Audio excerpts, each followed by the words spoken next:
चितवनको क्षेत्र नम्बर 2 मा वैशाख 10 गते उपनिर्वाचन हुने राष्ट्रिय स्वतन्त्र पार्टीले रवि लामिछानेलाई चितवन 2 को उम्मेद्वार बनाउने गर्यो घोषणा। रवि लामिछाने भन्छन् फेरि चुनाव जित्न कुनै चुनौती छ जस्तो लाग्दैन। आज 10 वर्षे जनयुद्ध सुरु भएको दिन सरकारले दियो सार्वजनिक बिदा। जनयुद्ध दिवसमा बिदा दिने सरकारको निर्णयको चौतर्फी विरोध। राष्ट्रिय स्वतन्त्र पार्टीका सभापति रवि लामिछानेको पासपोर्टबारे अनुसन्धान भयो सुरु। जनयुद्ध दिवसमा सार्वजनिक बिदा दिने निर्णयप्रति सरकारमै रहेको राप्रपाको तीव्र असन्तुष्ट।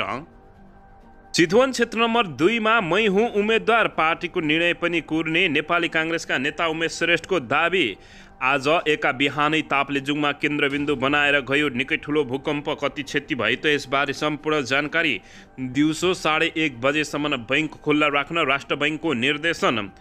अल्टिमेटम नमान्नेहरूको घरमा इटहरी उपमहानगरपालिकाले चलायो डोजर। राष्ट्रिय स्वतन्त्र पार्टीलाई सरकारमा ल्याउन प्रधानमन्त्री पुष्पकमल दाहाल प्रचण्डमाथि केपी शर्मा ओलीको दबाव। लुम्बिनीका नवनियुक्त मन्त्रीले शपथ, 10 सदस्यीय बन्यो मन्त्री परिषद। प्रचण्ड लक्षित रविन्द्र मिश्रको टिप्पणी, निम्न लागेको बत्ती यसै गरी चम्किन खोज्छ। निर्मला कुर्मी प्रकरणमा आन्दोलनरत रुबी खानलाई प्रधानमन्त्री पुष्पकमल दाहाल प्रचण्डले बोलाए भेट्न। सुदूरपश्चिम प्रदेशमा काङ्ग्रेसलाई पनि नागरिक उन्मुक्ति पार्टीकै निर्णायक सहकार्य नभए प्रदेशसभा विघटन हुने। अर्थतन्त्र सुधार गर्न कृषि क्षेत्रलाई विशेष प्राथमिकतामा दिने प्रधानमन्त्री पुष्पकमल दाहाल प्रचण्डको भनाइ। डाक्टर कुट्ने प्रहरीलाई कारबाही गर्न मानव अधिकार आयोगको आग्रह। अर्थतन्त्र सुधारका लागि सरकारले कुनै पनि कसर बाँकी नराख्ने अर्थमन्त्री विष्णु पौडेलको भनाइ। र राष्ट्रपतिमा राष्ट्रिय सहमति खोज्ने कामको नेतृत्व नेकपा एमाले गर्नुपर्ने नेता पौडेलको दाबी। 5 दिनमै प्रधानमन्त्री पुष्पकमल दाहाल प्रचण्डको बोली झुट साबित। विघटन गराउनुको साटो बढाउने गराए निर्णय। टर्की सिरियामा 33,000 जनाभन्दा बढीको मृत्यु, अझै आफन्तको शव खोजी गर्दै परिवार। धरापमा राष्ट्रपति र प्रधानमन्त्री पद, चितवनका मतदाताले दिएको जिम्मेवारी पूरा गर्न फेरि उम्मेद्वार दिने रवि लामिछानेको घोषणा। अब हेर्नुहोस् पुरा समाचार।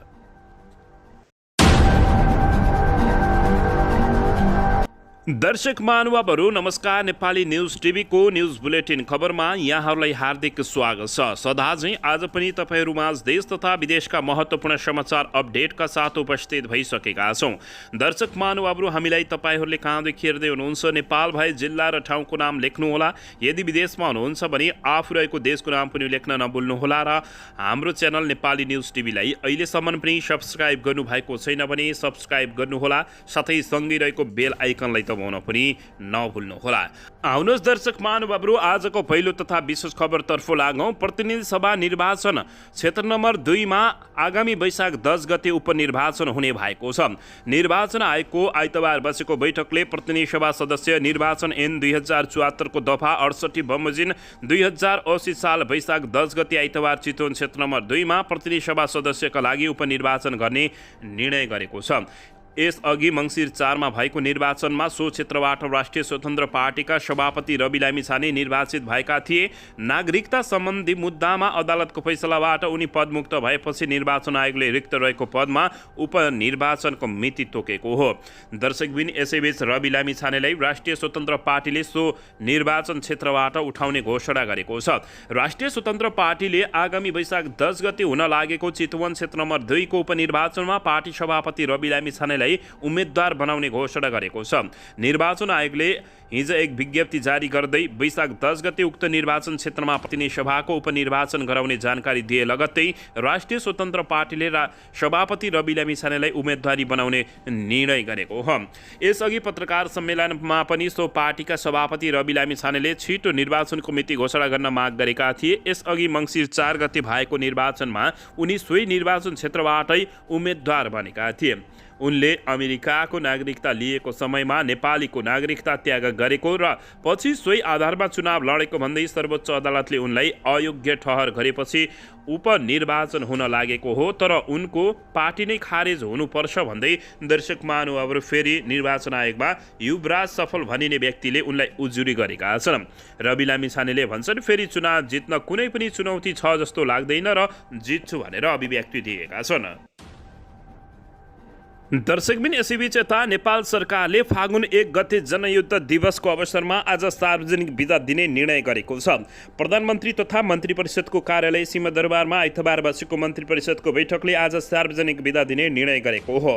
प्रधानमन्त्री पुष्पकमल दाहाल प्रचण्डको अध्यक्षतामा आज बसेको मन्त्री परिषद हिजो बसेको मन्त्री परिषद बैठकले नेपालको राजनीतिक परिवर्तनमा जनयुद्धले पुर्याएको योगदानको कदर गर्दै सार्वजनिक बिदा दिने घोषणा गरेको छ।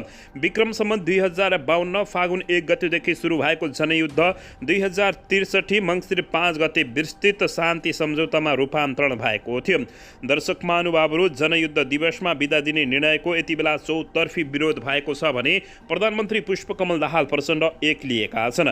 दर्शकबिन सरकारले जनयुद्ध दिवसको भन्दै आज फागुन 1 गते सार्वजनिक बिदा दिएको हो। हिजो बसेको मन्त्री परिषद बैठकले फागुन 1 गते जनयुद्ध दिवसका दिन सार्वजनिक बिदा दिने निर्णय गरेको हो। आज बिदा दिने निर्णयको चौतर्फी विरोध भएको छ। बिदा दिने निर्णयप्रति असन्तुष्टि जनाउँदै राप्रपाका मन्त्रीहरू हिजोको मन्त्री परिषद बैठकमा सहभागी भएका छैनन् भने बैठकको कार्यसूचीमा बिदा दिने विषय रहेको थाहा पाएपछि उनीहरू बैठकमा अनुपस्थित भएका हुन्। यस्तै सत्तारूढ दल नेकपा एमाले, विपक्षी काङ्ग्रेस लगायतका राजनीतिक दलका नेता, नागरिक समाजका अगुवा लगायतले पनि आज बिदा दिने निर्णयको विरोध गरेका छन्। कुनै राजनीतिक दलको अगुवाईमा भएको युद्ध वा द्वन्द्वलाई सरकारको तर्फबाट उत्सवको रूपमा मनाउनु नहुने धेरैको तर्क रहेको छ। तत्कालीन माओवादी केन्द्रले 2052 साल 1 गते सुरु गरेको सशस्त्र युद्ध 2063 मङ्सिर 5 गते विस्तृत शान्ति सम्झौतामा रूपान्तरण गरेको थियो। यसकै सम्झनामा नेकपा माओवादी केन्द्रका नेता कार्यकर्ताले फागुन 1 गतेलाई जनयुद्ध दिवसको रूपमा मनाउँदै आएकोमा यसपालि माओवादी नेतृत्वकै सरकार भएको बेला सार्वजनिक बिदा दिने निर्णय गरेको हो। यसअघि बागमती र कर्णाली प्रदेश तथा नेकपा माओवादी केन्द्रले नेतृत्व गरिरहेका पालिकामा सार्वजनिक बिदा दिने समेत निर्णय भएको छ। सार्वजनिक बिदा धेरै भएकाले कटौती गर्नुपर्ने सुझाव आइरहँदा सरकारले अनावश्यक बिदा थपेको भन्दै सामाजिक सञ्जालमा विरोध भइरहेको छ। केही दिन अघि मात्रै प्रधानमन्त्री पुष्पकमल दाहाल प्रचण्डले समेत जनसेवा प्रभावित भएकाले सरकारले दिँदै आएका सार्वजनिक बिदामा पुनर्विचार गर्नुपर्ने बताएका हुन्। 6 दिन अघि सिंहदरबारमा बसेको प्रजातन्त्र दिवस मूल समारोह समितिको बैठकमा प्रधानमन्त्री प्रचण्डले सेवा प्रवाहमा समस्या भएको र सरकारी काम प्रभावित भएको भन्दै सार्वजनिक बिदा कम गर्ने बताएका थिए। सरकारी बिदाहरू धेरै भएका कारण नागरिकका काम गर्ने समय कम भएको र सेवा प्रवाहमा समस्या देखिएकाले पुनर्विचार आवश्यक रहेको उनको भनाइ रहेको हो। आफ्नै भनाइ विपरीत हुने गरी प्रचण्ड नेतृत्वको सरकारले जनयुद्ध दिवसमा बिदा दिने विवादास्पद निर्णय गरेको छ। दर्शकबिन यसैबीच यता राष्ट्रिय स्वतन्त्र पार्टीका सभापति रवि लामिछानेको पासपोर्टका विषयमा प्रहरीले अनुसन्धान सुरु गरेको छ। जिल्ला प्रहरी परिसर काठमाडौँका प्रमुख एसएसपी दानबहादुर कार्कीका अनुसार रवि लामिछाने विरुद्ध प्रहरीमा दर्ता भएको निवेदन उप छानबिन सुरु भएको छ। कार्कीले भन्छन्, एउटै व्यक्तिको एउटै मुद्दामा धेरैवटा निवेदन दर्ता हुँदैन। रवि लामिछानेले गृहमन्त्री हुँदा नै गृह मन्त्रालयबाट पासपोर्ट छानबिनका लागि निवेदन दिएको बताइएको छ। उक्त निवेदनका आधारमा छानबिन सुरु गरिएको हो। गत माघ 13 गते लामिछानेको नागरिकता पुनः प्राप्ति गर्नुपर्ने भन्दै सर्वोच्च अदालतले फैसला गरेको थियो। उक्त फैसलासँगै लामिछानेले गृहमन्त्री पदबाट राजीनामा दिएका थिए। यसको केही दिनमा अधिवक्ता युवराज सफलले नागरिकता अवैध भएपछि उक्त नागरिकता प्रयोग गरी बनाएको रवि लामिछानेको पासपोर्ट पनि छानबिन हुनुपर्ने भन्दै प्रहरीमा जाहेरी दिएका थिए। कार्कीका अनुसार सफलले दिएको जाहेरीलाई समेत राखेर अनुसन्धान थालिएको छ। पहिल्यै नागरिकताबारे छानबिन गर्न भन्दै आएको पत्रलाई जाहेरी सरह मानेर अनुसन्धान गरिरहेका थियौँ। सफलजीको अर्को जाहेरी आएपछि त्यसैमा थपेर अनुसन्धान सुरु गरिएको बताइएको छ। राहदानी ऐन विरुद्धको कसुर गरेको अभियोगमा लामिछानेलाई कारबाही हुनुपर्ने युवराज सफलको तर्क रहेको छ। जिल्ला प्रहरी परिसर काठमाडौँ कार्की भन्छन्, निवेदनमा उल्लेख भएका विषयमा छानबिन हुन्छ। अनुसन्धान सकिएपछि न्याय निरूपणका लागि अदालतमा मुद्दा दर्ता गरिनेछ। अदालतकै निर्णय अन्तिम हुनेछ। लामिछानेले 2050 सालमा वंशजका आधारमा नेपाली नागरिकता लिएका थिए। रोजगारीका लागि अमेरिका गएपछि उनले सन् 2014 मा अमेरिका नागरिकता लिएका थिए।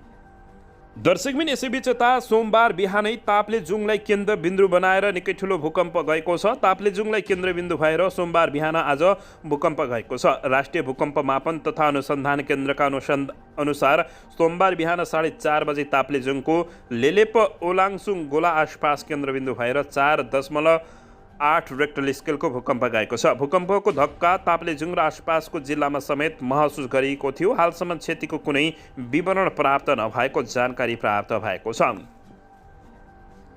दर्शकबिन यसैबीच यता आज सरकारले जनयुद्ध दिवसका अवसरमा सार्वजनिक बिदा दिए पनि बैङ्कहरू भने खुल्ला हुने भएका छन्।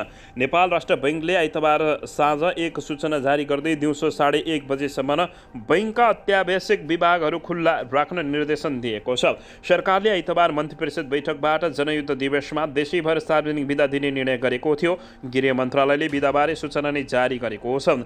राष्ट्र बैङ्कले सरकारले जनयुद्ध दिवसका अवसरमा बिदा दिएको भए पनि उक्त दिन नगद कारोबार चेक क्लियरिङ्स आरटीएस लगायतका अत्यावश्यक ब्याङ्किङ सेवा प्रदान गर्न बैङ्कहरूलाई निर्देशन दिएको छ। राष्ट्र बैङ्कले सोमबार बिहान 10 बजेदेखि 31 बजेसम्म बैङ्क तथा वित्तीय संस्थाका आवश्यक अत्यावश्यक विभाग तथा कार्यालयमा खुल्ला राखेर सेवा सुचारू गर्ने व्यवस्था मिलाउन निर्देशन दिएको जानकारी प्राप्त भएको छ। दर्शकबिन यसैबीच यता राष्ट्रिय स्वतन्त्र पार्टीलाई सरकारमा ल्याउन प्रधानमन्त्री पुष्पकमल दाहाल प्रचण्डमाथि केपी शर्मा ओलीले अत्याधिक दबाब दिएका छन्। सत्ता साझेदार दल नेकपा एमालेका अध्यक्ष केपी शर्मा ओलीले प्रधानमन्त्री समेत रहेका नेकपा माओवादी केन्द्रका अध्यक्ष पुष्पकमल दाहाल प्रचण्डलाई निरन्तर दबाबमा पारेका छन्। एमाले सहितका दलहरूको समर्थनमा प्रधानमन्त्रीको जिम्मेवारीमा पुगेका दाहाल विरुद्ध केपी शर्मा ओली सुरुवातीदेखि नै हावी हुँदै आएका छन्। अझ राष्ट्रिय स्वतन्त्र पार्टी रासपा सरकारबाट बाहिरिएपछि केपी शर्मा ओलीले दाहालमाथि थप दबाब खडा गर्दै आएका छन्। नागरिकता विवादमा सर्वोच्च अदालतबाट फैसला आएपछि सबै पद गुमाएका रवि लामिछानेलाई पुनः सरकारमा फिर्ता ल्याउन केपी शर्मा ओलीले निरन्तर दबाब दिँदै आएका हुन्।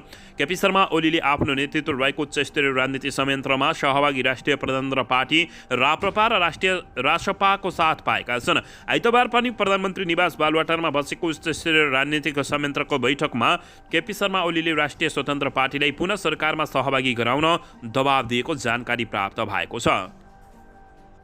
दर्शकबिन यसैबीच यता व्यापारिक मार्ग विस्तार योजना अन्तर्गत चीन र भारतसँगको सोझो लिङ्क रोडको रूपमा विस्तार गर्न इटहरी बजार क्षेत्रका रूपमा घरहरू भत्काइएको छ।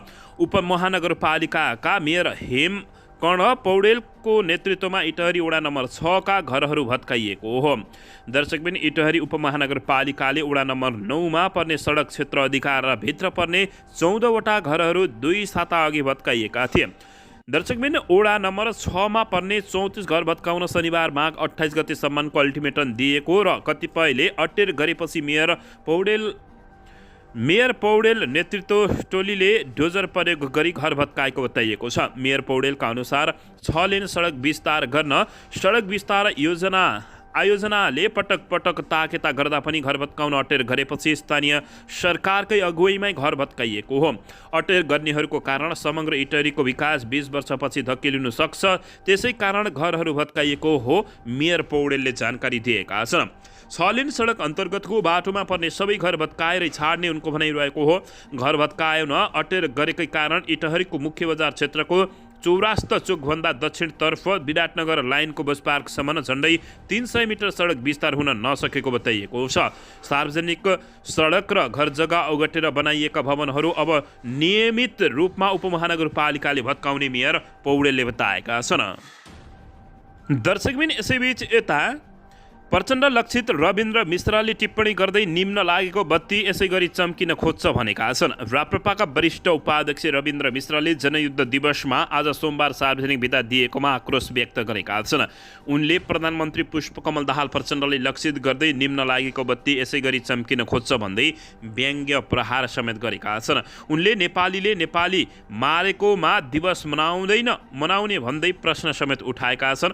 उनले भनेका छन् जनयुद्ध दिवस के निम्न लागेको बत्ती यसै गरी चम्किन खोज्छ।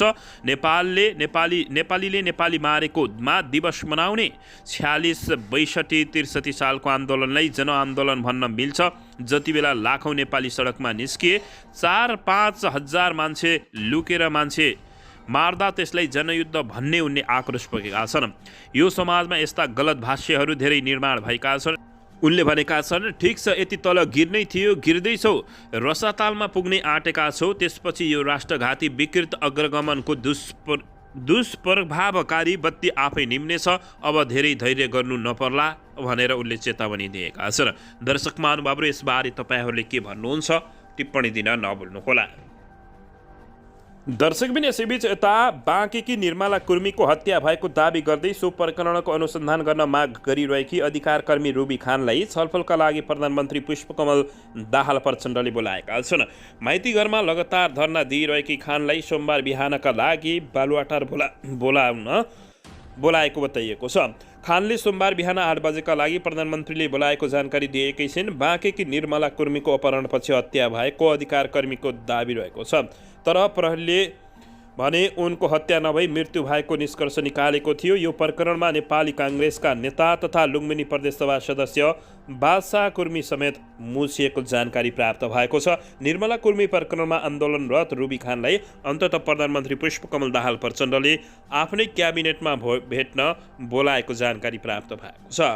दर्शकबिन, यसैबीच यता माघ 26मा सुदूरपश्चिम प्रदेशको मुख्यमन्त्रीमा नेपाली काङ्ग्रेस संसदीय दलका नेता कमल बहादुर शाह नियुक्त भएका छन्, तर उनको यो नियुक्ति पनि ढुक्क छैन। सुदूरपश्चिम प्रदेशमा काङ्ग्रेसलाई पनि नागरिक उन्मुक्ति पार्टीकै निर्णायक भोट हुनेछ। सहकार्य नभए प्रदेशसभा विघटन हुने बताइएको छ। दर्शकबिन, त्यसअघि मुख्यमन्त्री नियुक्त भएका नेकपा एमालेका राजेन्द्र सिंह रावलले विश्वासको मत नपाएपछि पनि पदमुक्त भएका थिए।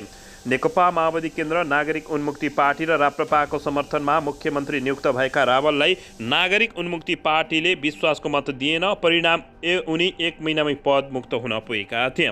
दर्शकबिन, निवर्तमान मुख्यमन्त्री रावलले विश्वासको मत नपाएर पद गुमाउँदै राजीनामा दिएपछि काङ्ग्रेस संसदीय दलका नेता शाहीलाई प्रदेश प्रमुख देवराज जोशीले मुख्यमन्त्रीमा नियुक्त गरेका हुन्।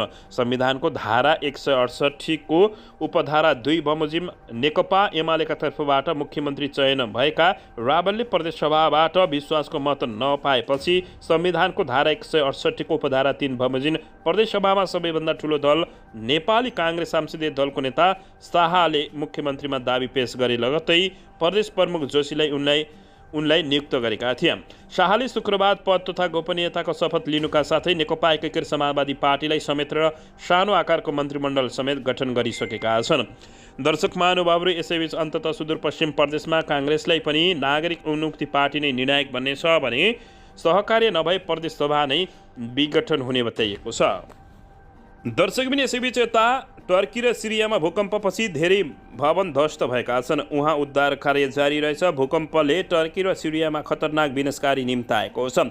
अहिलेसम्म 33,000 भन्दा बढी जनाको मृत्यु भइसकेको छ। दुवै देश शोकमा डुबेका छन् भने दर्शक महानुभावहरू, मृत्यु हुनेको सङ्ख्या लगातार बढिरहेको छ।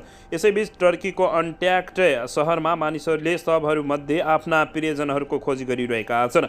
यहाँ 12 तले भवन भत्किएको छ। भूकम्पका बेला करिब 1,000 मानिस त्यहाँ रहेका थिए। 6 दिनपछि यहाँबाट शव निकाल्न लागि हो। यी शवहरू पहिचान गर्न गाह्रो भइरहेको छ। त्यसैले तिनीहरूलाई शरीर झोलाहरूमा भरिएको छ र ती झोला राखेर आफन्तहरूले आफन्तको पहिचान गरिरहेका छन्। दर्शकबिन, यसैबीच यहाँ भूकम्पमा प्रभावित सहरमा निर्माण ठेकेदारमाथि छानबिन गरियोस्। त्यसपछि 133 टर्कीका भवन निर्माण ठेकेदार पक्राउ समेत परेका छन्।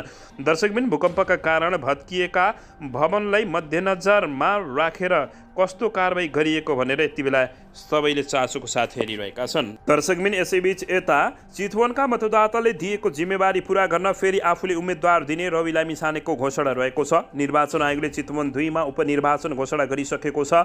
तपाईँको उम्मेदवारी रहन्छ वा राष्ट्रिय स्वतन्त्र पार्टीबाट अरू कोही रहनुहुन्छ भन्ने प्रश्न गरिएको थियो। यसैबीच रवि लामिछानेले जवाफमा राष्ट्रिय स्वतन्त्र पार्टीबाट मेरो उम्मेदवारी रहन्छ, चितवनका मतदाताले दिएको जिम्मेवारी पूरा गर्न फेरि उम्मेदवारी दिन्छु, रवि लामिछानेले दिएका छन्।